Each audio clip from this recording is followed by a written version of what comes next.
ஸ்டோன்ஹெட்ஜ், இங்கிலாந்து. இந்த உலகத்தில் நிறைய மர்மமான மற்றும் புதிரான விஷயங்கள் நிறைய இருக்குது. அதில் ஒன்று தான் இது. இது எங்கே இருக்குன்னு பார்த்தீங்கன்னா, இங்கிலாந்து வில்ட்ஷயர் அப்படின்ற இடத்துல தான் இருக்குது. இது இப்போ வந்து ஒரு சுற்றுலா தரமாக இருக்குது. முன்னாடி இது ஒரு சுடுகாடாக இருந்திருக்கலாம்னு சொல்கிறாங்க. ஒவ்வொரு பாறையும் 500 ஆண்டுகளுக்கு முன் உருவாக்கப்படாதுன்னு சொல்கிறாங்க. ஒவ்வொரு பாறையும் 12 அடி உயரமும் 25 டன் மேல் எடையும் இருக்கிறதா சொல்கிறாங்க. இவ்வளோ பெரிய பாறைகளை எப்படி இப்படி கட்டினாங்கன்றது இப்போ வரையும் தெரியாமல் தான் இருக்குது. கட்டுமானம் பார்த்தீங்கன்னா 22 டன் முதல் 500 டன் எடை இருக்கிறதாகவும் சொல்கிறாங்க. சுமார் 130 கிலோமீட்டர் தொலைவில் உள்ள பிரிஷானி அப்படின்ற மலைத்தொடர்லேருந்து இந்த கற்களை எடுத்துகிட்டு வந்திருக்காங்க. இவ்வளோ தூரத்துலேருந்து எப்படி இவ்வளோ பெரிய கற்களாக எடுத்துகிட்டு வந்தாங்க அப்படின்றது ஒரு புதிராகவே இருக்குது.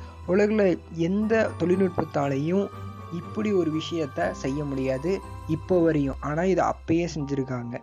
இங்கிலாந்து மைக்கேல் அப்படின்ற கல்வெட்டு ஆராய்ச்சியாளர் அங்கிருந்து சில எலும்புக்கூடுகள்லாம் எடுத்திருக்காரு. அது மனிதர்களால் புதைக்கப்படவில்லை அப்படின்றதையும் அவர் கண்டுபிடிச்சிருக்காரு. இது ஏலியன்ஸும் கட்டியிருக்கலான்னு சில பேர் சொல்கிறாங்க.